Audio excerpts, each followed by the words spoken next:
এই ডাঙৰীয়া তেওঁ ৰজাৰ বংশ বুলি তেওঁ কৈ লৈছে। ৰজা বুলি নিজকে চেল্ফ ঘোষিত মানে ভুৱা ৰজা। তেওঁ পৰিচয় একচুৱেলি ভুৱা। কোচবিহাৰৰ ৰাইজৰ তেনেধৰণৰ মানে ৰজাৰ বংশ অনন্ত ৰায় নামত নাই। কোচবিহাৰ ৰাইজৰ ৰজা আছিল মেচ। এই মেচ ৰজাৰ মানে গুৰি আছিল আমাৰ হাওৰীয়া মেচ। হাওৰীয়া মেচৰ সন্তান বিশ্বসিংহ আৰু বিশ্বসিংহৰ ল'ৰা আমাৰ নৰনাৰায়ণ আৰু চিলাৰায়। তেওঁলোকে কোচবিহাৰ ৰাইজখন শাসন কৰিছিল।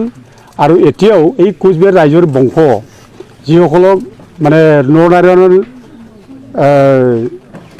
মানে পুতেক আমাৰ লক্ষীনাৰায়ণ আৰু লক্ষীনাৰায়ণৰ পুতেক প্ৰাণনাৰায়ণে এই নিজৰ ৰাইজৰ দূৰত দূৰত গৈ শাসন কৰিবৰ কাৰণে এটা সুব্বা তাৰমানে সুব্বা পদবী মানে অৰ্পণ কৰি শাসন কৰিব দায়িত্ব দিছিল। আৰু এই সুব্বাসকল মেচসকলে আছিল।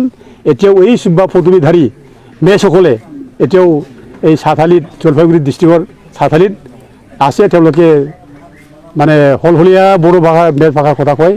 আৰু তেওঁলোকে নিজৰ কাপোৰ বড়ো দখনা কাপোৰ মানে পিন্ধে পৰিধান কৰে।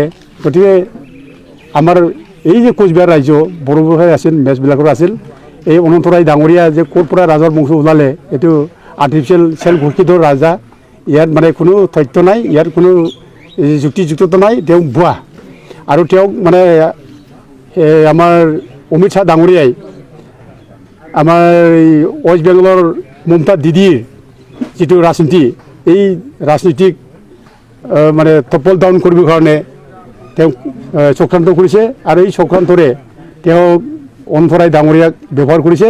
আৰু এই ব্যৱহাৰ কৰাৰ কাৰণে তেওঁ আজি নোহোৱা কথা কৈছে।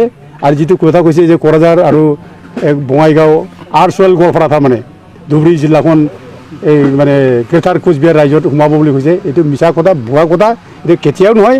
আৰু ক'বলৈ গ'লে এই কোচ ৰাজবংশী বুলি জাতি এই মানে কিবা হয় আছে, ৱেষ্ট বেংগল আছে, ইয়াতো নাই।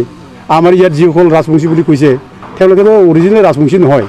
ইয়াৰ ৰাজবংশী যিবিলাক লিখি লৈছে তেওঁলোকেতো আমাৰে আত্মীয় কুটুম মদাহীসকল আছে, চব মদাহী।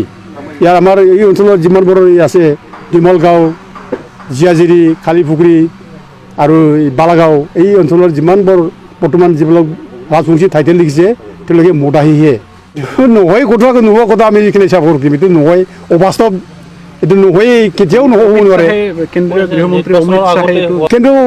গৃহমন্ত্ৰী অমিত শ্বাহ কোৱা নাই। তেওঁ অমিত শ্বাহৰ কথা লৈ অনন্তৰায় ডাঙৰীয়াই মিছাকৈ ভুৱা এটা মানে ষ্টেটমেণ্ট দিছে। ৰাজ্যক বিভ্ৰান্ত সৃষ্টি কৰিবৰ কাৰণে কথা কৈছে। ইয়াত অমিত শ্বাহৰ কোনো ষ্টেটমেণ্ট এইটো নহয় অমিত শ্বাহৰ। আৰু চেণ্ট্ৰেল গভৰ্ণমেণ্ট বোধহয় এনেকুৱা কোনো পলিচি লোৱা নাই। আৰু বেংগলক এই কোচবিহাৰ গ্ৰেটাৰ কোচবিহাৰ ৰাজ্য যে ৰাজবংশীসকলক দিব বুলি কৈছে এইটো মিছা কথা। আমাৰ ৱেষ্ট বেংগলৰ মমতা দিদি চিফ মিনিষ্টাৰ তেখেতে জানে, ভালকৈ জানে এই কোচবিহাৰ ৰাজ্যখন কাৰ আছিল। এই কোচবিহাৰ ৰাজ্যখন যে মেচৰ সকলো আছিল মানৱ বেংগলৰ চিফ মিনিষ্টাৰ